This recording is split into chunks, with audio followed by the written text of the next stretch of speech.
Hello there. Welcome back to the Agostinho Zinga show. This is episode number 186 with me, your host, Agostinho Zinga. What's going on? What's happening, people?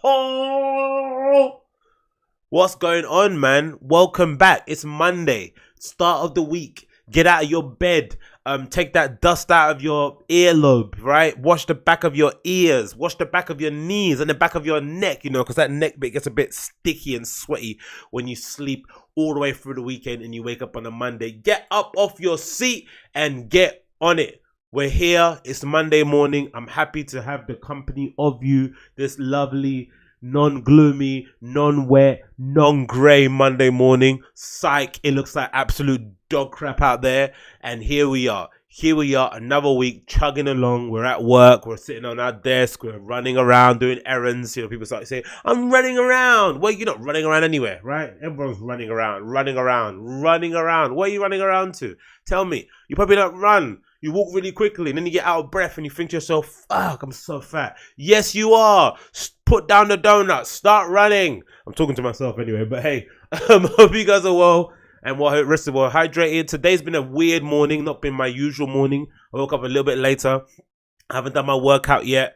I'm recording this podcast quite late in the day for me. I usually try and get this done before 8 in the morning, which is now after 8 in the morning. So for me, this is really late. I had to get done earlier because, as the great Jocko Willink once says, which is a quote up there, discipline equals freedom. When I do my podcast, when I wake up in the morning, I do everything before 8 a.m. in the morning. I have basically 3.5 hours or so left until I start work just for myself.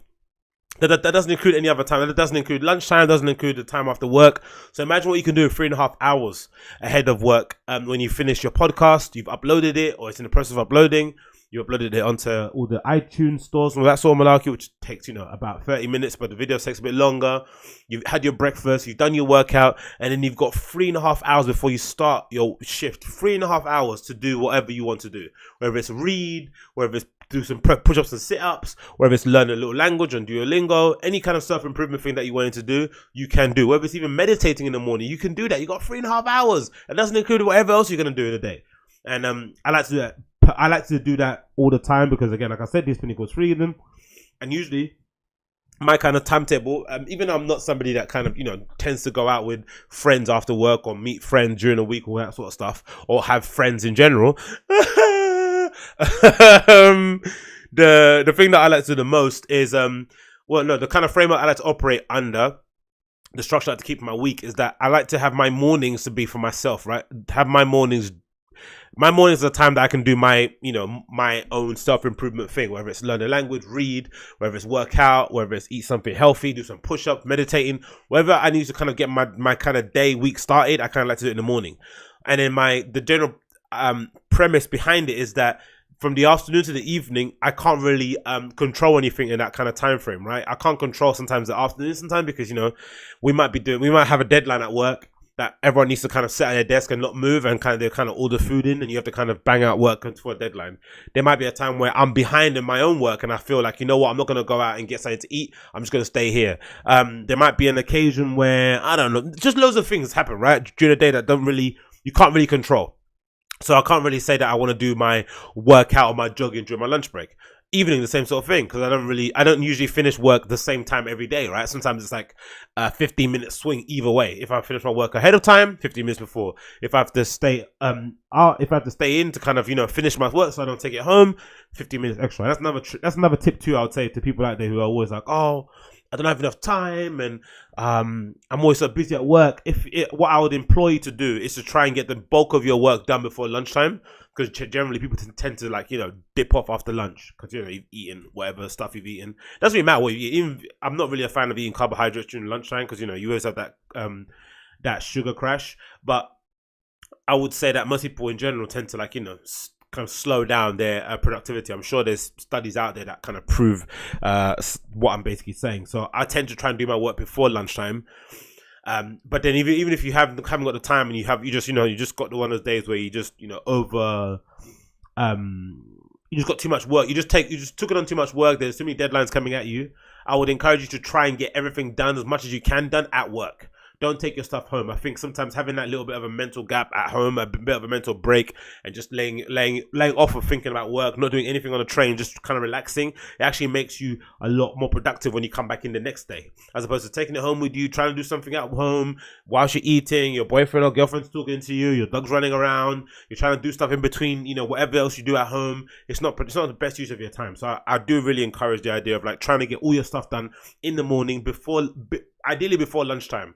I personally had to do stuff in the morning early because I feel like that morning, because I'm a morning person, I like to wake up on between the hours of 5 and 7 a.m. These days, for the last couple of weeks, I've been a bit lazy. I've been working up about 6 to 7:30ish and working up between that kind of time. But I would prefer my ideal week that I wake up at 5 a.m. I go for a run, I come back, I'm already home at like 6 or like 5:45, and then I've got essentially like, you know, another hour to add to the 3.5 hours I already have ahead of me. So I've got basically 4 hours in the morning of just so I can do my own thing, which might include an hour for a podcast. It might include 30 minutes kind of editing it and kind of clipping it up, or not clipping it up, but, you know, adding the artwork and the notes and the description.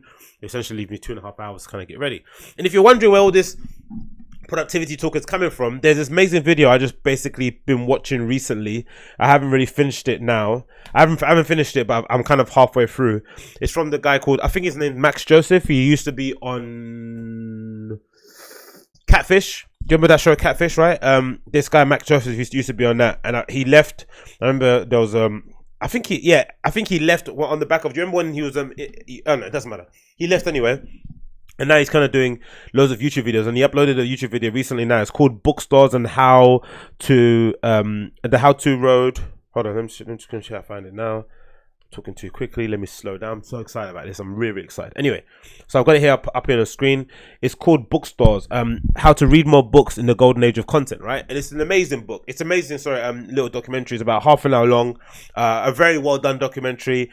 It really spits in the face of all these kind of, you know, lazy vloggers at the moment who are just throwing up any sort of bullshit content out there, not really editing it. I don't edit stuff either, but it's really well done. You can tell he comes from a TV background. It's shot really amazingly, really great stories. He kind of basically travels around the world, interviewing various people who are experts on productivity, people that are, you know, prolific readers. He goes to amazing bookshops, and now he's basically trying to get down to the idea of trying to, you know, increase the amount of books that he reads in a year, because he feels guilty that, or no, in a lifetime, sorry. He feels guilty that, you know, he always tends to do what most people do, where you go to an airport, you're milling around waiting for your flight, you go into a bookstore and you realize, shit, man, there's so many great books I haven't read, and you end up picking up the book that bookstore is promoting as the best read to read, or whatever it may be. I don't know. Usually it's Sapiens, those kind of books. You pick it up, you eventually read, I don't know, 30 or so pages on the plane, you feel really productive, you feel really intelligent, and then when you land back home after your holiday, you just put it on a pile of books you haven't read, and then, you know, it ends up collecting dust. I'm the opposite. I tend to read about 2 books a month. I buy 4, but I only get to probably read about 2 of them a month, which is about what does that equal? 2 books times 12. That's about that's about what am I doing? 2. That's about 24 books a year. But I want to read more. My goal is to read 50. That'll be about just over 4 books a month, which is quite easy to do because I do, because I'm saying this is the thing. I find it easy to read 4 books a month, right? Because essentially most of my books come in paperback, right? In kind of physical form, right? I have the actual, you know, physical copy of a book that I'm reading. One being, you know, this book, right? The Daily Stoic by Ryan Holiday. But then I also have a whole collection of books that I have on audiobook. I have an Audible. I have on my iBook store. I also have on, where else I have it? Yeah, that's it. Those two platforms. So I listen to those books like I do podcasts. Like when I wake up in the morning, I have it playing. When I'm brushing my teeth, I have it playing. When I'm in the shower, I have it playing. When I'm on the train to work, back from work, I have it playing. Those little in-between times, they all add up, right? That's 20 minutes, 10 minutes, 20 minutes, 10 minutes, add to basically an hour. On top of the hour that I'm already reading a physical book. When it comes down to it, I'll probably read more than 4 books a month, but I like to say 4 because I like to kind of number the physical books as opposed to the audio books, which is probably the bad way to do about things. But anyway, I recommend you check it out. It's a really good documentary. Bookstores, How to Read More Books in the Golden Age of Content. And again, it feels like, I don't know, I'm not sure about you guys, but it feels like there's something going on in the air, right? It feels like something's happening. I'm not sure if it's just me. I'm not sure if I'm just, because I follow loads of productivity people and I'm always about self-improvement and I'm on that kind of wave. But I feel as if there's there's like an energy happening around nowadays with social media. I'm not sure if it's kind of since the advent of the tracker, you know, because on iPhones you got the little social media tracker thing. It tells you how many apps, it tells you how long you've been using a particular app, how long you've been on social media, how long you've been on this particular app. It kind of breaks it down. So I think because of that, I'm really self-conscious about how many times I check Twitter, Facebook, whatever on my phone. I don't have Instagram on my phone. Well, I have Instagram for work, but I don't have my own account on here. I disabled that a while back, and I don't really use it. I don't use it at all, to be honest. So I'm really conscious about how I use my phone. And it feels as if like every time I'm on social media, I hear another story about people trying to circumnavigate this era that we're living in, which, Max Joseph kind of adequately termed as the golden age of content, right? It's a golden age of content, but it also feels like it's a golden age of distractions, right? No one seems capable of concentrating. I think a lot of these anguish and a lot of these fears of not being able to, of not reading that many books and, dying on his deathbed or telling his grandson you only 55 books in his whole lifetime, comes from this kind of fear that you're wasting your time, right? We binge watch shows for hours on end. Like for instance, I love Line of Duty on BBC One, right? And I somehow managed to recap all the old episodes, just kind of skim through them on BBC iPlayer over the period of maybe half a day. That was maybe 4 hours I wasted watching something I already watched, right? So we all kind of conscious of how much time we're wasting. But we also know that there is a lot of value that's coming from this golden age of content. It's all kind of to grab our attention. It's sort of like, the golden age of content is a lot like clickbait. There are some videos out there that are clickbaity but also informative, right? They use the clickbait formula, the really attention grabbing thumbnails just to draw you in. But then they do provide some substance. But for the most part, when you engage in clickbait, there is probably not a need to. There is less of a requirement for you to provide high quality content. If you think about it, really, you're not gonna go out of your way to be like, okay, cool guys, I'm gonna really give you high level content because you've already got our attention, right? You've already got the click, you've got the view time, you've got the watch times. You don't really need anything more from your audience. And I guess if you're money motivated, or if you're all about the algorithm, or if you're all about just stats and whatever it may be, or view counts, then that's gonna matter to you. But I know for me personally, I know a lot of people are feeling the same way. We're kind of feeling we're being cheated because we're not getting the best material. And we know that the best material, the facts of the matter, the information that's really going to give us a perspective on most of the things that are going on around the world at the moment are going to come from books, right? Because we like to think that, when you read a long article on like New York Times Magazine, or you read it on Medium, whatever it may be, or the Washington Post or The Hill, you read a really good article, or a really good, feature-length article on the Rolling Stone magazine. It makes you think, fuck, man, imagine all the things that this journalist had to go through to write this piece, right? This long piece that I found really informative. Imagine the kind of value I'd get from a book then, right? You'd be like, shit, I should read a book. And then you get a book and you start reading, I should read more books. It's fucking awesome. And I know we kind of feel that way, but it kind of feels like everyone's kind of in the same sort of vein, because I've in the same era that in the same kind of couple of weeks, I've been thinking about my own productivity with this Hackney Half Marathon coming up, which I'm training for, and I've been fucking failing at that. I've stumbled upon the channels of Nathaniel Drew, this dude who's kind of doing loads of kind of self-improvement videos online. He's doing loads of like 30-day experiments, so you should check him out too. There's the other guy called Matt Oliveira or Delavera. There's another dude who I think Nathaniel Drew kind of drew inspiration from. He does a lot of productivity kind of videos based around that as well. He's friends with Casey and those kind of dudes.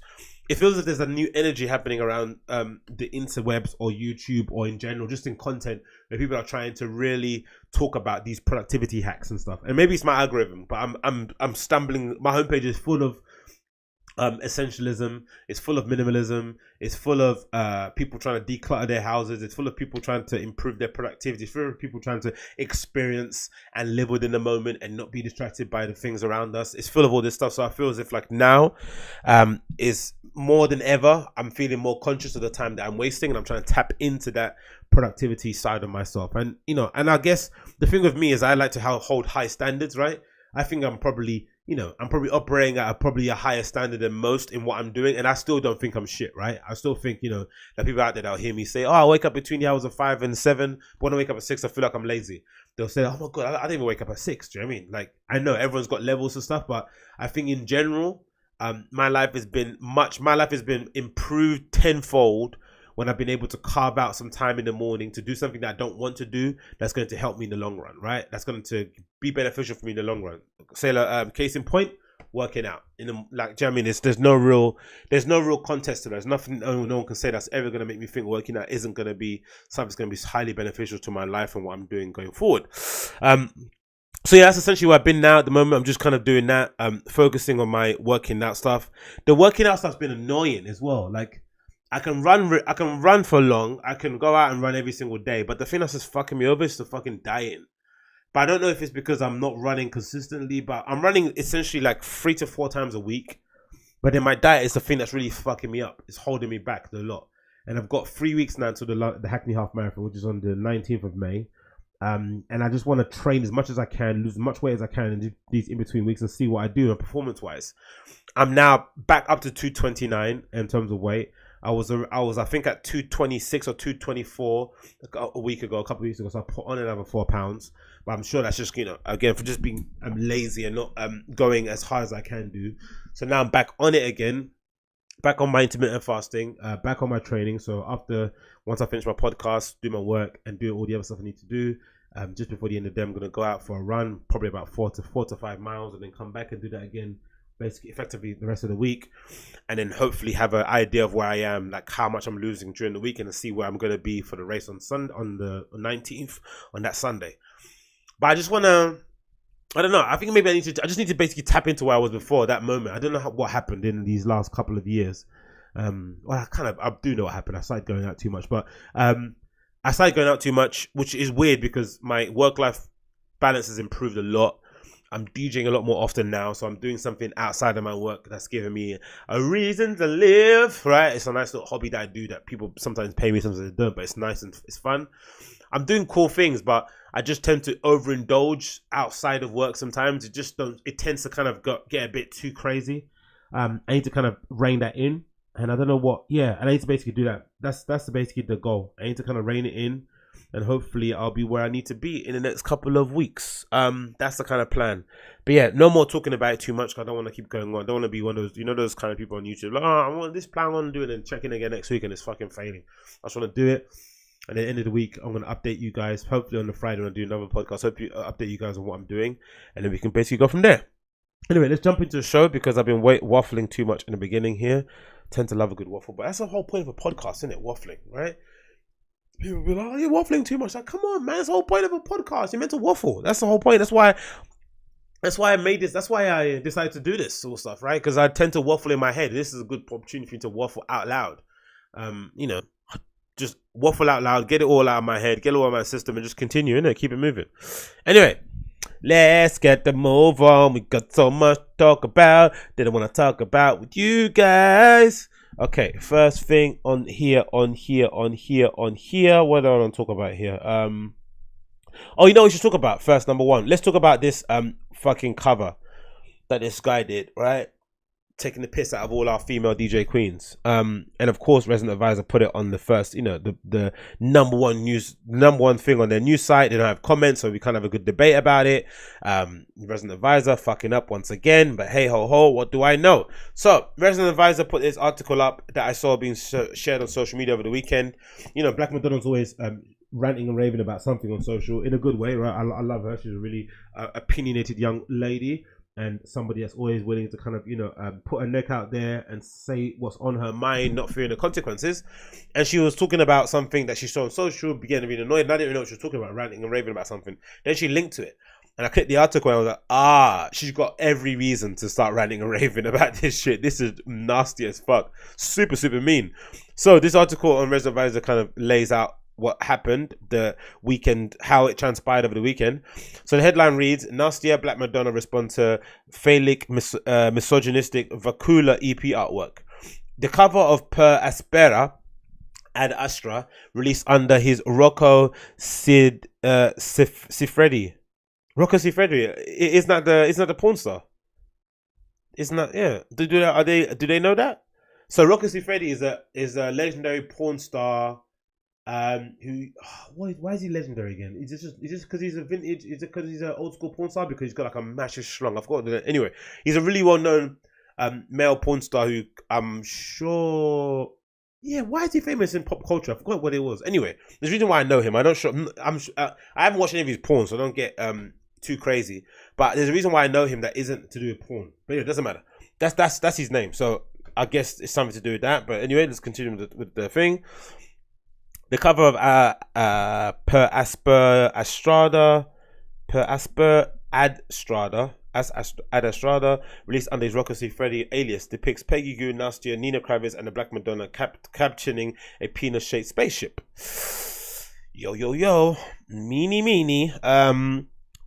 Vakula is changing the artwork to a recent EP following criticism this week. Oh, he's going to change it. Ah, come on. You can't change it now. If you're going to go out there and be a dickhead, you have to stick with it, mate. That EP that he's going to release, I'm not going to repeat the name again, was released in February by Croatian label Barber Records under Michele Vitek's Rocco Siffredi alias, named after an Italian adult film actor. Yeah, that's what I said. The 3 tracks are filled with a titled Per Penis ad Astra, The Elements, and Code P. The illustrations by Wanda Kuluchanik features the 4 DJs capturing a penis-shaped spaceship. Vakula captioned the artwork in his Instagram. I dedicated this project to my beloved women, where we try to portray the most beautiful dick that those girls on the cover could ever meet, including fuck the system among the hashtags. He has since made his Instagram private. The screenshots are here in English and Russian. While Vakula announced his recent record on Instagram on March the 1st, word of the artwork only spread after Nastia shared a discuss with it on Instagram yesterday. She also detailed having sexist interaction with him in the past. Nastia said, when I met him in 2015, he seriously told me I'm shitty and not even a DJ. But if we come together, he can teach me. I always knew he was such an arrogant and lost sexist, simply idiot who believes he is the one and only artist, comparing himself to Thea Parrish. But I didn't expect he would go that far. His biggest problem is that he can't handle our success. She closed. Can't tag him here because he banned me last year. Okay, cool. So I guess they met each other in real life, and this whack job had the good perfect notion. Imagine going up to a DJ, right? Even if you don't rate them, if you don't think they're good, but then telling them that they're not good, but then also telling them that if you meet each other for private lessons, that you're gonna become better. Like, come on, man. You can't be a douchebag and be a creep in the same sentence. It doesn't make any sense, right? Look, you're not good for a while. Women can't DJ, but if you meet me in my room and we both wear bathrobes and we both DJ naked, maybe I can make you better. What? Do you know what I mean? Like, who talks like that? Anyway, I think here's the artwork, right? Did you have a picture of the artwork? Yeah, so that's basically the artwork. So it's a giant spaceship shaped like a penis, as it said in the title. I don't really get the point of it. What is he trying to say? Is he trying to say that women have only got where they've got to because they're fucking dudes? Is he saying that the industry is fucking them? Is he saying that they're fucking industry? I don't understand this. I just don't get it. It's not the best illustration. The illustration doesn't really depict what he wants to depict. Well, it says, in response to Nastia, Vakula commented under her post, "I love my ladies, my queens. All I see now is sexism in the opposite direction."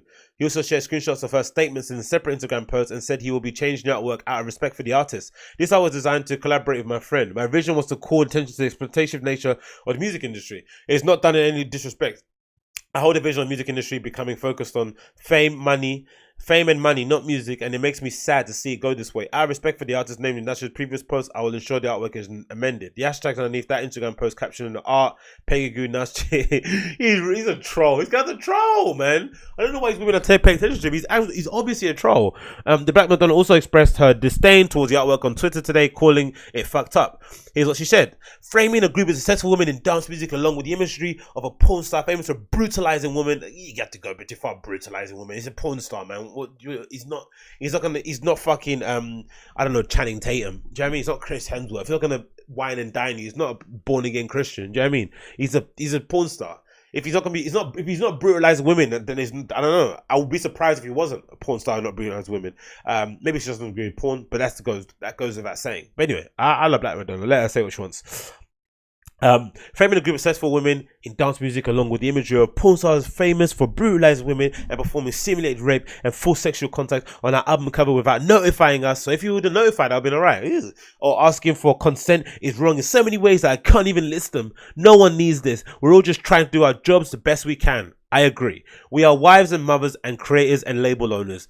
I agree with that too. This is absolute bullshit, but it's the most extreme end of the kind of toxic, misogynist culture that women have to deal with every day. Vakula can go fuck himself, along with anyone in the industry, man or woman, who thinks this is okay or funny. It's not a joke. It's a tactic. It's a tacit threat and a warning shot that women shouldn't get too successful in dance music, which is true in some respects, isn't it? Because I guess if you're Black Madonna and you're these people, you can be angry at Vakula as much as you want, but you also have to think about what's going to make you really scared and really worried of the industry, or really nervous of the industry that you're in, is that he is allowed to make this album out cover, right? He's put this under, he's released this under a label. It's a release that came out in February, and he redid the cover.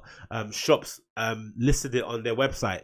Of course, some shops are going to do it just because they want to get the clicks, whatever it may be. But it's something there's something in you that's going to be like, ugh. Is this reflective of what the industry thinks of me overall? That this guy is allowed to operate and have a successful career, promoting this sort of garbage. And so far we haven't heard of his shows getting cancelled. We haven't heard the same sort of outcry that we heard with I forgot who the other guy was, that I made a video on, that kind of, who got kind of ousted and people were a bit angry about him. So I guess if you're a female DJ, you're going to be worried that maybe the industry has this sort of idea in general. Who knows?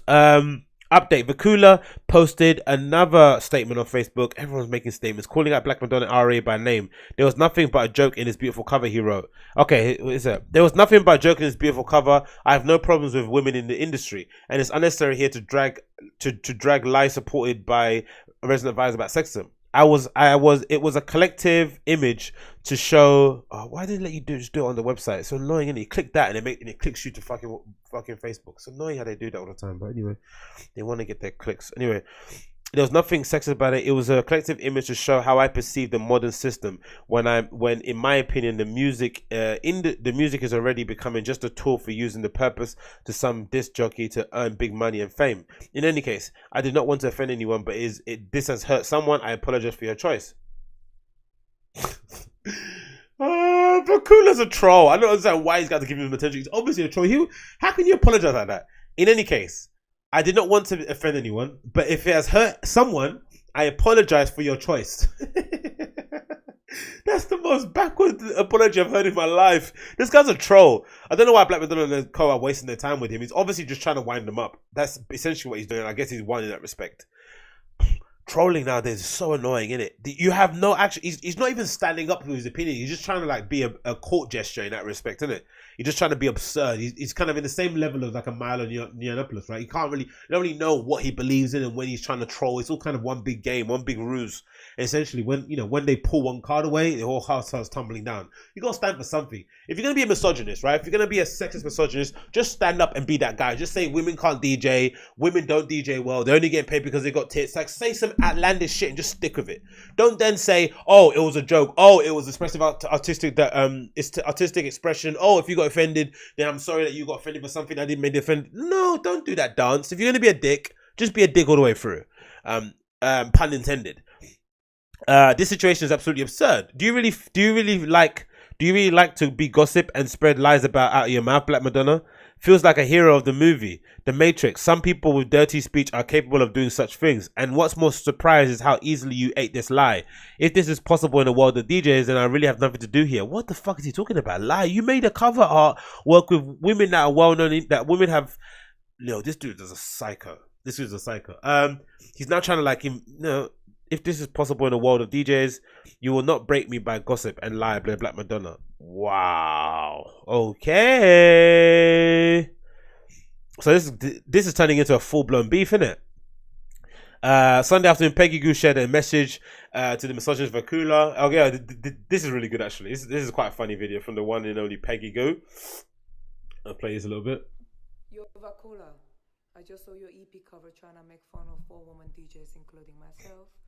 Well, I am sorry, but not sorry. If you're too insecure to handle success of women, you can go and fuck yourself.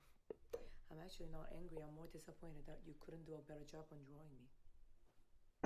That's quite funny. Not gonna lie, that was quite funny. Little smiley in the middle finger. Nina Kravis has not publicly acknowledged the EP artwork. So Nina Kravis is the only one that's kind of like, you know what, just keep it moving, man. She's already had her beefs, isn't it? Remember that Masterplex thing. But yeah, what are my thoughts?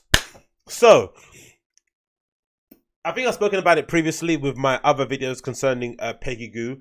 there is a bit of a groundswell. There is a kind of feeling I feel as if, like, again, maybe it's me because I go out a lot and I'm browsing forums and I'm talking to people and shit. But I do get the feeling that there is a bit of ill will in the industry, or with some DJs or people involved in the scene, with the level of success some of these, let's say the women that feature on the artwork, with level of success that they've been able to garner, like I say, in 5 years, right? In 5 years period of time. They've been doing it for far longer than that, but let's say you've only discovered them in the last 5 years. It does feel as if some people in the industry have a feeling that they're only being pushed or being promoted forward because they're women.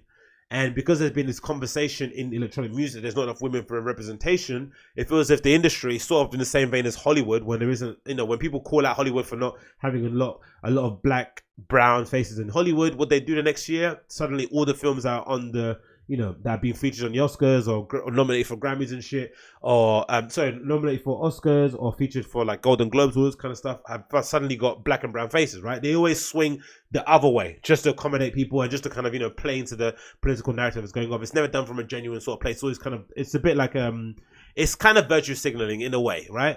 Or political role play, whatever it may be called. It doesn't come from a real place. So it feels as if the industry has sort of done the same thing, right? You had rumors last year. No, you had the news last year that I think it might have been Field Day or one of those kind of festivals was going to do a 50-50 gender lineup, right? 50-50 split on the lineup, like make sure they book 50% female, which some people didn't really react well to because, you can't just be booking people just based on gender when it comes to music. It doesn't work that way, blah, blah, blah. Big argument happening there, right? There's promoters being pressured into booking certain female acts in their nightclubs and stuff, where some people might say it's welcome because, for a long period of times, they've just been fooled with the same old white guys playing in those kind of arenas in that kind of speech. There was the backlash that happened when the Fabric 25th anniversary lineup got announced and it was the same old faces, nothing new there. Loads of things happening, right? But then as a reaction, you got loads of agencies popping up that are kind of filling that void and trying to represent people. Like one I always bring up all the time is this woman, right? They kind of go out there. They're not as preachy as I thought they would be. They just do the work by making sure that they have a roster full of, female identifying, gender neutral individuals who kind of represent the other side of the DJ electronic music, which doesn't get represented in the mainstream festivals. So it does feel like there is some sort of feeling out there that women aren't being represented enough. There's also a feeling in the industry that the industry has gone too far in pushing women forward without them maybe having adequate skills. There's also a feeling amongst some DJs, especially the ones that aren't very social media friendly or very social media native or don't look a certain way, that they're not going as far as they want to be because the people that are going that far are very good at social media. Case in point, Peggy Goo, case in point, Nina Kravitz, case in point, Black Madonna, case in point, Nastia, very social media fluent and able to kind of get their message out that way and kind of promote themselves on that platform. So maybe Vakula's kind of reacting to that overall sentiment in the air, but you can't go around depicting people on your EP cover in that way. Then when you get called out, suddenly backtrack and say it's artistic expression. You got to stand up for your bullshit. You got to stand behind your bullshit. So if he's a misogynist dickhead and he said what he said to Nasha, which kind of shows that he's a bad dude, right? Someone that comes up to you at DJ booth and says, imagine you're DJs. We know when we had a dead set. We know when we played shit. I know it. We know it. When your mix is clanged. When you just haven't. You kind of ringed it in. You reined it in. You phoned it in performance wise. You've done a bad job. So for a fellow DJ to come up to you and tell you, the worst thing they can do to you is say to you, "Don't worry, man. It's all right. You're gonna smash it next time." That's acknowledgement that you've done shit. You don't want anyone to say nothing to you. You just want to pack up your bags and go home. You don't want to stay for the after hours. So imagine someone coming up to you and saying to you, "Oh, you are shit. You're not good because you're a woman. But if you come up to my hotel room or if you come back to my studio, I can teach you and I'll make you better." It's like, what? It's both a misogynist statement to make, incredibly rude, and you're also being a creep. And it obviously, if for a woman in that industry where it's not kind of, but it is incredibly male dominated, you're like, fucking no, this place is not safe at all, is it? And these guys are fucking dickheads. And you think to yourself, you know what? If somebody established is saying this to me, imagine what everyone else is saying.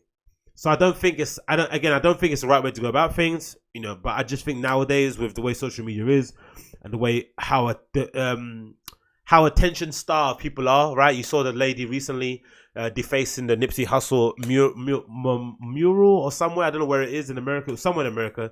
Someone did an amazing Nipsey Hussle mural, and this young lady went ahead and defaced it, writing her tag of her wherever she is, her artist name, and some Instagram details. I'm not sure what it was, and taking a selfie on there, all that sort of bullshit. Again, just for attention, just to be viral on the internet, people to share it, and in an era where people feel as if like no bad press is. All press is good press, which I don't necessarily agree with. I think, painting yourself in that kind of light, having people look at you in that kind of way, that's going to leave a stain that's not going to really rub off. Like, case in point, the girl that, faked that she got a Harry Styles tattoo on her face. Has anyone gone to listen to her music again? I haven't. Pure garbage. Sometimes you only get one chance to make a first impression. If that's your first impression, you're dead to me. So with this Vakula dude, I just think reading in between the lines, he's a big troll.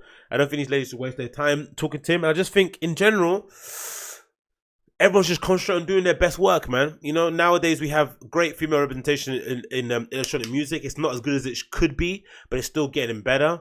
I think you're having a lot of girls coming up in the industry who are now fully aware and fully comfortable, or have the possibility, have examples in front of them of people that look like them DJing, doing the things that they want to do, right? They're not necessarily, standing behind the decks and just dancing in the boiler room. They're actually DJing on the decks. I think that's really important. I'm always a big fan of that idea of like, some 13-year-old girl somewhere in the middle of England watching a video of some girl in boiler room just absolutely smashing it, DJing behind the decks. What's that's going to do to her future? She might become an agent. She might become a label owner. She might open up a club. We all need these kind of things, right? We need a lot more of these things because I think they're important to the overall health of the industry, right? We can't only have one voice represented or one voice being promoted or pushed out on festivals. And I've always said it, man. No one can lie and say that they're not happy or they don't sense a difference in vibe when they hear a DJ that happens to be female playing techno. It just sounds different. Sometimes you don't even realize if it's a girl playing. You're like, oh shit, no wonder, right? There's just a different sort of tone and feel to it. Now imagine you extend that and you're like, okay, not only are we going to have more female DJs, we're going to have DJs from different backgrounds, from different socioeconomic backgrounds, different races, different points of their life. They come from a different background in terms of music. Maybe they'll do hip hop for the rest of the first 30s of their life. Then they suddenly go into a techno. Imagine what that's going to sound like. Maybe they were classically trained and then they got into techno. Like, let's invite as many people into the industry that want to do things, that want to take part. Because this is a thing that's annoying. It's not even like these people, it's not even like the women are just complaining because they just want, I don't know, they just want to be there. They're complaining because they want to take part. They want to be practitioners. They want to contribute to the overall health and the overall sustainability and the overall, creative output. They want to put their little marker down on the creative timeline of electronic music. Invite them all in, man. It's going to extend the lifeline of this music overall going forward anyway. It's going to make it better for everybody. And I just think nowadays there's so many platforms out there to stream your music and to get your stuff out there. I just think it's real famine mentality to be annoyed and pissed off about all the women coming in and making success of themselves. Yes, there might be an argument that some women are being pushed in front and being promoted quicker than they should be promoted. There might be an argument that some women are getting pushed in front because they're I don't know, they look nice on social media. There might be an image because some women are getting pushed in front because they have really strong political views. So what? This is the climate that we're living in now. People have their, like, I'd imagine, right? I'd go as far as saying that there probably isn't that much crossover between the fans of Nastia, Black Madonna, Peggy Gou, and Nina Kraviz. I bet you there's not that much crossover with their fans. I bet you they have a very set, dedicated group of fans, and they all do different things. I don't think there's nothing wrong with it. No one complains when there's like 17 dudes doing the same sort of thing, right? No one complains about that. Who's that guy who's the Romanian dude that like essentially just swag jacked Ricardo Villalobos' whole vibe? And Ricardo Villalobos loves those guys, but he's just a Ricardo Villalobos guy. No one really says anything bad about him. No one says anything bad about Adam Bayer, playing the same set every 10 years, or Carl Cox, all these kind of dudes. They do what they do, and no one really gives a shit. It's like, come on, man. Let's just let everyone enjoy themselves. Let everyone do their thing. They're doing it the right way. They're playing in the right places. They have the right respect for the music. They are making their own tracks, right? Some of them aren't doing that whole ghost producing shit. They're actually making their own tracks from the ground up. They're DJing some of the best clubs in the world. They're playing in front of people that don't know who they are sometimes. They're having brand deals. They get endorsements. They get, like, it's good. It's all good. It's all good. It's all contributes to a healthy society, a healthy scene. I think Vakula needs to fucking chill out. And I think the girls too, just don't give him any don't feed him. Don't feed the troll. He's obviously a troll. that statement he put on Facebook, and now he's trying to get, he's trying to become all political and shit. It's like, come on, man. You're just being a dickhead. You got pissed off that all these girls are making it and doing much better than you are at this current place in time. But don't worry, man. They're having their moment. You have your moment too. Just don't be a dick about it. That's what I say anyway. But anyway, what do I know? Moving on up. Cardi B blasts the Shade Room. She's pissed off at the Shade Room. She's had enough. The Shade Room. She's had enough. Here's an interesting article that I saw pop up on the stream and stuff. Now, I don't know, man, if this makes any sense or people care about this sort of stuff. But anyway, let's talk about it anyway. So, Cardi B was annoyed that the Shade Room has been essentially shading her for the longest time, and she decided to do what most people do and go on YouTube and speak up for herself, right? So these are her comments. Some of which I agree with, but again, I think nowadays with the way the media works and the way things are, it doesn't seem to be a good solution for circumnavigating this kind of trash media websites, because I think for the most part they just get all the clicks, they get all the exposure, they get all the virality that everyone wants. And I think even when you're calling them out, they win, right? It's just one of those things, unfortunately. You call them out, they win. You don't call them out, they still win. I'll play a little bit of the clip of her, what she said, and then we can talk about some of her comments. When my internet loads, that will work out. If it doesn't, then it doesn't work out. I think I need to shut something down here, actually. That's probably why it's not working. No. Yeah, I just shut something down here. I'll close this window.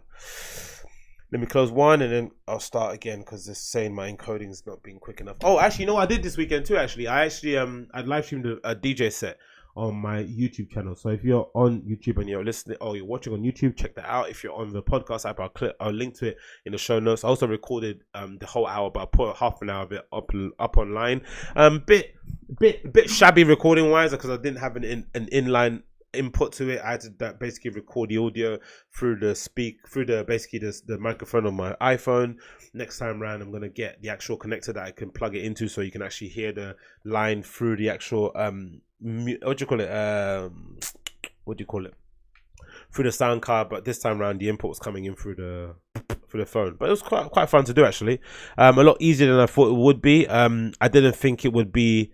No, a lot easier than I thought it would be. Personally, to get the stream up and uploaded and stuff, that was quite nice. And I'm going to try and keep doing it more often now going forward. Maybe do one a week or something like that, just whilst I'm at home, especially if no one's in. Might be a good time just to kind of, flex my little DJ muscles and get that out there. Because again, I'm not doing as much DJ mixes as I would hope I would do. Especially nowadays, since I've been playing out more often. It feels as if the need to do a mix isn't as warranted. But I think now it's probably the most important time to do it, especially when I'm trying to get better. I'm trying to increase my skill set and all that malarkey. I need to do that more often. Anyway, here we go. Come on, man. Work. Why is it not working? Why is it going so slow? Okay, cool. Here we go. Is it working now? Can we search? Can we see what Cardi B was saying today? Is that possible, guys? Come on. What's happening here? Okay, let me close some of these apps down, because I think that's probably one of the messages here. Encoding overloaded. Consider turning down video settings or using encoded preset. Okay, cool. Can we load now? Come on, man. It's all right. We can load now. Can we load? I have to shut this down too. I got to shut this down too. It feels like, I'm sorry, guys. My laptop is playing up on me because I've got too much stuff on there, and promise is not porn. Promise not porn. It definitely is just fucking archive pictures of grilled pieces I found online and shit. That's where most of my content comes from. Most of my storage space is filled up with images of old Raf Simon pieces and all that malarkey. Come on. Look. Anyway, talking about that before all this loads, because it's being a bit dumb. It's not loading. Oh, there we go. Finally. Yeah, finally it's gone. Okay, now we're clear. So, Cardi B, the Shade Room, right? Let's see. So, this is what she said regarding the Shade Room. I want to play it for you guys so you can hear what she said. So, pause this. Get this up on here so you want to hear it and see it. Let's see it together. Anyway, let's see it. This is Cardi B's comments on the Shade Room. She had enough. Hear what she has to say. Water Buffalo Bill bitch, fucking Angie, the owner of the Shade Room, because she know that she's not allowed to post me. So what does she do? She posts mad shit of people that she know that I'm associated with. For example, QC, right? This is the owner of one of the most successful black-owned label right now. Every artist that he got under his label are rocketing. But nah, she rather not post when he get really good accomplishments. She rather post him when he's dealing with drama, baby mama drama, or his personal life. Carisha, Young Miami, I'm really cool with her. Everybody thought that it was not going to be successful after JT got locked up. They've been rocketing, hitting the charts, every chart they top 10. But no, y'all rather not post that. Y'all rather post some shit that's going to set her up to get dragged in the fucking comments. Everybody that they know that I'm cool with, they always try to get them set up for people to talk shit. Which is true, right? I've always recognized, actually, I think especially in the black media industry, there does seems to be an overabundance of news sites that tend to kind of push loads of gossip and bullshit, right? Case in point, Wendy Williams, that kind of just nonsense show where you just sitting there gossiping about other people's lives, right? It does seem to be a thing of the black entertainment industry. And I always thought, in my opinion, the kind of timeline that makes sense to me is that there wasn't a lot of black media out, especially online media. It came quite slowly. It took a long time to kind of kick off and launch. But then once it did, there was a million sites, websites came out at the same sort of time. And it feels like it was all a reaction to the Paris Hilton thing. When Paris Hilton hit, right, when he was doing all those pictures when he used to make, I don't know, he'd make a picture black and white if he didn't like the person. He'd cover it with loads of image, like, with illustrations and shit. All that stuff he was doing when he was just being a bit of a nasty guy online and just, generally, spreading gossip and all that sort of stuff. It was something that was very well received in the industry. Even the people that were getting dissed on there sometimes liked the attention. Obviously, he was getting loads of hits and clicks, blah, blah, blah. And it felt as if like the black media industry kind of saw that and were like, oh, wow, we need the same sort of thing for our platform. But everyone was a bit afraid. So no one wanted to be the first person to do it, right? But then as soon as one person did it, I think it might have been Bossip or one of those kind of platforms, it kind of spiraled out of control. And now we have platforms essentially that which is not, I think most news media is the same sort of thing. They have a bias to one person, and then they usually, dislike another person.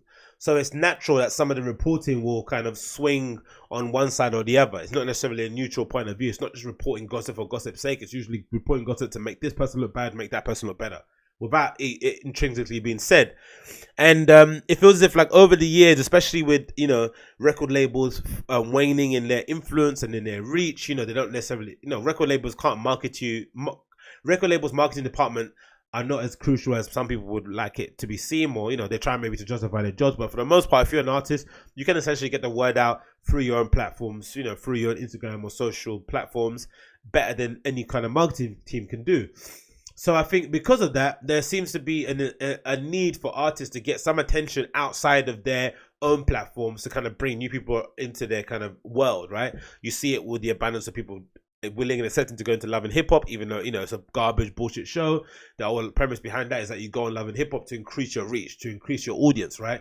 Some people that don't know you are going to become fans of you, which I don't necessarily buy or agree with. I think sometimes the whole idea behind all attention is good attention, I don't buy either. Sometimes I think going to places just to get seen isn't good either, because being seen in some places can sometimes completely delete you for some person's mind, right? For me personally, if I see someone on Love and Hip Hop, even if they're making good music, they're essentially, I'm never going to really listen to you again because you're on that show, right? It's just one of those kind of things in my head. Now, again, it's bad, it's snobby of me, whatever it may be called, but that's just the way my mind operates. I'm sure people have the same sort of thing. So because of that need to get attention, to get seen places, I think some people have engaged in this kind of really deadly, dangerous marriage or dance with these trash sites in order to kind of get the word out. But the thing is, these trash sites don't have morals, don't have a backbone, they don't stand for anything. So the moment you fall out of grace or you fall out of favor, they're either going to stop covering you or they're going to start slandering you. And because you put so much weight into what they say, guess what? It's going to bum you out. Guess what? You're going to freak out. Guess what? You're going to be annoyed. Because part of me thinks, as much as Cardi B is talking sense here, part of me thinks if the Shade Room was in the Cardi B camp and wasn't pro Nicki Minaj, she wouldn't have an issue with it, right? It's more so because they don't like you that now you've kind of operated, you're standing up morally for everybody and kind of calling the media out. It doesn't necessarily seem like it's coming from it doesn't seem like it's coming from the true place. But even if it is coming from a true place, even if she's saying to me, no, Agostinho, you don't understand. I don't care about these guys. I don't care if they cover me or not. They're pieces of shit. Look what they say about me, my husband, my family, my label mates, da da da. Even if that is the case, I don't think we're in a place now where a media company, online publication, an Instagram news profile, whatever it may be called, I don't think we're in a place where any of these people pay any mind to what the distractors are saying to them. Because the evidence, the stats are right in front of them. They've only got to look at their posts that they upload to see how much traction a post about a certain celebrity giving turkeys away is getting, and a post about a certain celebrity's sister-in-law sleeping with her husband. There's only one winner there, right? And they know what's going to get the clicks, know what's going to get the reach. And unfortunately, as human beings, or in general, the way we are wired, the way we've been programmed through television, we tend to go for the salacious stuff. We don't really care about the wholesome stuff about people making money or getting into investments or what Cardi B's talking about. We care about all the other bullshit stuff. Well, some people do. I don't personally. But I think nowadays what needs to happen is just a reaction with most things. I think there is too much complaining done online about certain platforms, right? Twitter's not doing this, free speech, all this sort of stuff, malarkey, right? I think the free speech police, people like Cardi B who are annoyed about how they're being portrayed on social media, the people that are annoyed about, programs like Wendy Williams, gossip sites, whatever they may be called, rumor reports, all this nonsense, what they need to do is just create an antidote, create an alternative. Because there's always going to be that trash shit. It's my same issue that I have with the Jamila Jamil, whatever her name, Jamilia Jamil. I forgot how you pronounce her name. Excuse me. But the lady that's always kind of going at Kim Kardashian's neck, right? I get it. From her stance, Kim Kardashian represents everything that she hates, everything she hates about, feminism, right? Or whatever it may be called. Because I'm sure Kim Kardashian would describe herself as a feminist. But, the bad characteristics about modern women that she hates are all encapsulated into Kim Kardashian, right? Materialism, worrying about your physical appearance, everything being a show, purporting this idea of, whatever it may be called, fame or whatever it is, right? She hates everything about her. She's a reprehensible figure to Jamil, right? But I think to myself, what she needs to do, instead of throwing daggers at Kim and trying to get her cancelled, is you should just provide an alternative. Just do what you want to do on your side, right? And then allow people to, if people are vain and want to just, do that kind of social media, reality TV show angle, let them go to Kim. If they want to do the whole wholesome charity thing, let them come to you.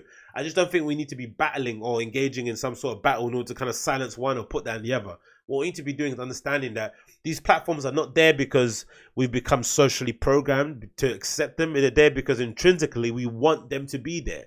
We want to watch this aimless TV show about these rich people in Calabasas Hills who have nothing to do with our lives or have no similarities to us at all, go through their lives and watch the show season in, season out because we're interested in it, something that we find interesting. And people also want to go hear Jamil or these ladies, social justice warriors, feminists, whatever they be called, having that to be labeled, go on the stage and talk about the same topics they've been speaking about for 10 years and rant and rave to an audience that agrees with what they agree with anyway, not change any hearts and minds, and do that. We want to do that too, right? So I think just basically create your own platform instead of complaining about it. If you don't like what you're seeing out there, make your own. So if Cardi B doesn't support what Shade Room's saying, I'm sure there's other platforms, other Instagram accounts, other news platforms out there that are saying good things about her. She needs to shout them out. She needs to say, hey, thank you guys for letting everyone know about my investments. Thank you guys for letting everyone know about my label deal, about my endorsements. Do that instead of promoting or giving room or space to people that don't necessarily give a shit about you. And if anything, even though you're calling them out and you're dissing them, they've won again. They're on your mind, they're occupying your social media feed, you're giving them free press. I'm clicking a video that you've said about them again. It's just cyclical. You need to kind of break that cycle, step away, promote people that are promoting you in a good space, and then go from there. That's basically my opinion. I don't think there's anything more you said about it. I'm not gonna watch the whole video because it's her ranting and raving, and sometimes her voice can be a little bit annoying. So I'm gonna keep that one moving. I've talked about the Tom Sachs Nike Craft Collection already. I want to talk about the convenience, right? So, avant-garde pizza or shitty dollar pizza. This comes off the back of this wonderful podcast called Akimbo from the one and only Seth Godin, an author and just an individual in the startup world that I've kind of always been inspired by. I've read nearly, I think, half his books. I need to read a few more, but it's his podcast called Akimbo that he's done. Is season 4, episode 9. I have it here on the screen, and it's called Pizza and Sushi and Mediocrity, right? I recommend you check it out. It's an incredible podcast that got me thinking about loads of different things at the same time. I'll read to you a couple bits. Has it got show notes on here? It says about the thing? No, it doesn't have the show notes, does it? Show notes. But I recommend you check it out. It essentially talks about the convenience of pizza, right? And sushi. And basically details, convenience over avant-garde eating. And it then got me thinking about this wonderful thing that I saw ages ago that I kind of saw off the back of a Jason Kirkcan's tweet, because I think he's one of your investors. It's this thing called Robot, a Cafe X, sorry. It's basically essentially like a robot cafe. robot cafe, robot cafe. Yeah, essentially a robot coffee shop, and it got me thinking about convenience. My words again, some model take. Anyway, it got me thinking about convenience over avant-garde coffee shops, right? And why did I start thinking about this? Oh, this is why. So I started thinking about this because my coffee machine in my house is broken, right? My little filter coffee machine that I make, my little coffee machine, right? Filter coffee machine that I use is broken. I was washing the dishes, and unfortunately, the cup that I was washing tipped over and smashed a little jar that holds the coffee. So basically, I had to throw the whole machine away. Annoying, pissed off. But now we're gonna buy a new one that's got a timer on it, so you can basically time it and just start the coffee in the morning. So then when you wake up in the morning, there'll be a hot brew waiting for you. Cool, amazing. But I was also thinking about, since I've had this coffee machine in my house, I've kind of tended not to go out and buy a coffee from a Pret, from a Starbucks, from a whatever it may be called. I don't really buy artisanal or, coffee shop coffees anymore. The ones I usually cost you at £3 or whatever it may be called. And sometimes in the morning when I go for a jog and I come back home and I pop into a shop to go buy something, in the shop, or go buy a bottle of water if I forget to take one with me, I always kind of, walk into like a small Sainsbury's or whatever, maybe, usually a smaller Sainsbury's that has the Costa coffee machine in it, right? And whenever I go in there, it's always busy. There's always like a little queue formed in front of the little coffee machine in the morning. And it's something that people do consistently. It's like a little ritual people do in the morning every single day. And it got me thinking about, I used to always buy filter coffee from Pret, the little £1.99p coffee, and they used to kind of keep me going all the way through. And it's really, really popular. People buying it all the time. I'm sure they make a gazillions amounts of money with that coffee. And it got me thinking about what people actually want when they go buy a coffee, right? Do they want the interaction? Do they want the whole hey sir, how can I help you? This, the milk, or do they know exactly what they want? They get it all the time. They just want that fucking caffeine hit in the morning, and they want to just keep it moving. And it got me thinking about the future and about autonomy and about AI and about whether or not the whole artisanal coffee movement. What are they called? Is it the White Cafe? I forgot what it's called. There's one in London that everyone likes to go to, right? To get really nice blends of coffee with. And they'll take the guys mixing, on the machine doing all these sort of shits. And I was thinking there is a portion of people out there, just like the people out there that go and order from Domino's, or people that go and get Tesco meal deals, who just want a coffee without all the hassle of having to go to a barista and have him treat you like a dickhead because you don't know the different kinds of beans they use and shit. So it got me thinking about this Cafe X thing, right? It's essentially a cafe with a robot that you essentially go up to, and it can kind of basically make coffee on demand. I was thinking to myself, would people like this going forward if they like Domino's, especially if it's cheap? Not if it's the same price as Starbucks, but even if it is the convenience worth it? Let's watch a bit of the video.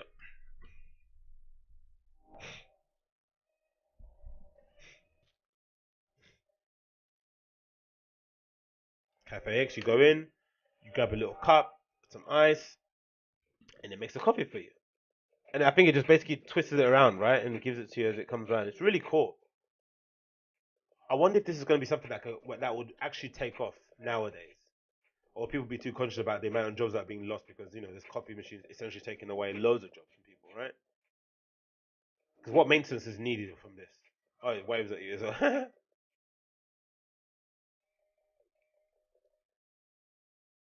Essentially like a little coffee. It's essentially like a massive arm. If you've not listened to the video podcast app, it's an arm that essentially is able to make coffees, and it places them, I think, on each little plate or disc, and then you can basically take them from there.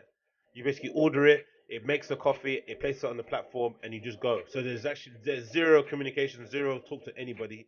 I'm assuming you scan your contactless card on the little machine that you order your coffee with, and you keep it moving. It's a great little idea. Essentially, you can have a coffee shop open for 24 hours a day, 5 times in a week, 7 days a week, whatever, and no one would be none the wiser, right? And it just keep itself kind of going from time to time. Again, I think I'm for that convenience. I think is it little? I forgot what that place is in America where they have the pizza just in drawers and you kind of take it out. I forgot what that place is called.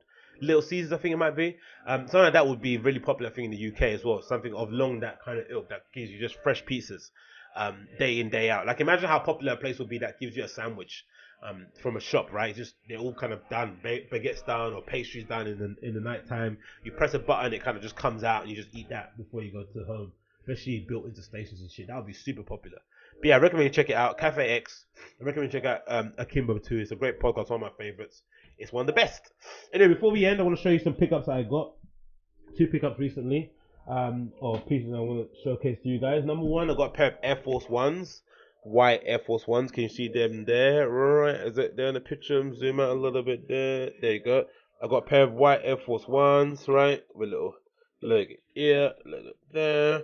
Again, I'm sure some of you have seen in the last couple of months or whatever it may be called, or years. There's been an abundance of people wearing Air Force Ones. I think they've come back into the zeitgeist again. I'm not sure why, but for me in the summer, they're the perfect summer shoe. You can wear with just about anything. They go with just about anything, any wardrobe that I wear, and then I've always promised myself when I got a job or when I started working properly, I would try and get a new pair of Air Forces like every, I don't know, 6 or so months. Like whenever my old ones got beat up, just buy a new pair. I didn't want to be that dude that's always kind of wearing his old pairs. And I think when I was younger and I didn't have much money, I would wear the same pair of white Air Force Ones maybe for about 3 years straight. I'd be cleaning it with toothpaste, getting white shoe polish, whatever I could do to keep these shoes alive, I'll do. Because again, you didn't have that much money, right? You had to kind of make sure you made the best of what you could. And again, I always felt as if like when you washed a pair of dirty white Air Force Ones, just the one time, and you wore it that one day, you felt like you breathed a bit of air into it, right? It kind of got like a little bit of a light into it. But then the moment you went out and you bumped into somebody that had a fresh pair, all of a sudden your ones look old again. Air Force Ones are like, when you see yours bust up and you clean them, they're fine. But then you see someone else's and they're brand new, like, oh, you start to notice all the fucking creases and all that shit on yours. But yeah, I'm a big fan of Air Force Ones. I think they're essentially maybe the best shoe design ever. I think a lot of brands have kind of taken this silhouette and kind of stolen it and used it to their own devices. I even saw like a Margiela version of an Air Force One. Not the because obviously I know Phoebe Fowler did a version of hers for Celine when she was at Celine that was kind of like similar to an Air Force One. I think the seams were hidden. I think they were mid, but they were really nice luxury leather kind of looking ones. But then I saw one from Margiela that did something similar. Obviously the Babesters are a very obvious example, but I just love the Air Force One. I think it's one of my favorite shapes. People don't like it because it's clunky, but for me, the classic shoe can be worn just about anything. So that's one shoe that I'm very happy that I have. And then secondly, the other shoe that I bought is these, right? Yeezy 750s.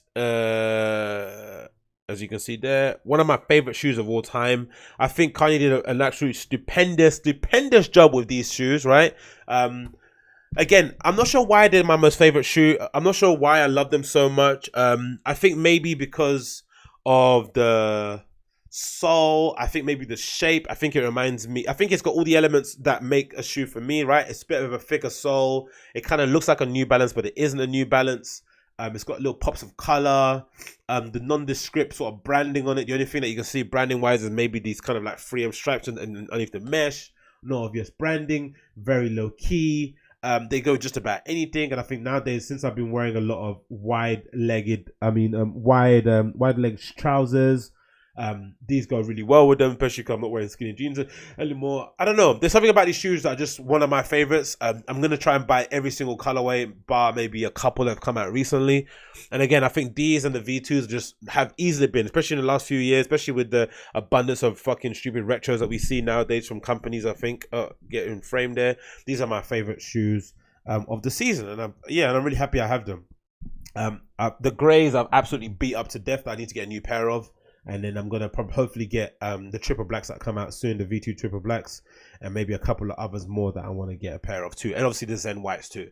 But these are the two shoes that I bought recently. As you can see, I'm going to hold them up here just so I can get the thumbnail for the video and stuff. But there they are, blah, blah, blah. Two shoes. Zoom in. Come on, hold the camera. Focus, focus, focus. Did they get them in properly? Yeah. That'll work in it for now. I think maybe one more like that. All right. A little more like that. Yeah. Let's get this one. Where is it? There we go. Let's try and get that like that. Yeah. Like this, right? One more like that. Oh, zoom out. Anyway, doesn't matter. That's it done. So now, thank you for tuning in. Been a bit of a shit one today. A little bit rambly, but hey, you gotta get where you're given or whatever. You gotta take what you're given. I don't know, whatever it's called. Anyway, thanks for tuning in to Agostinho Zinga Show. This has been episode number 186.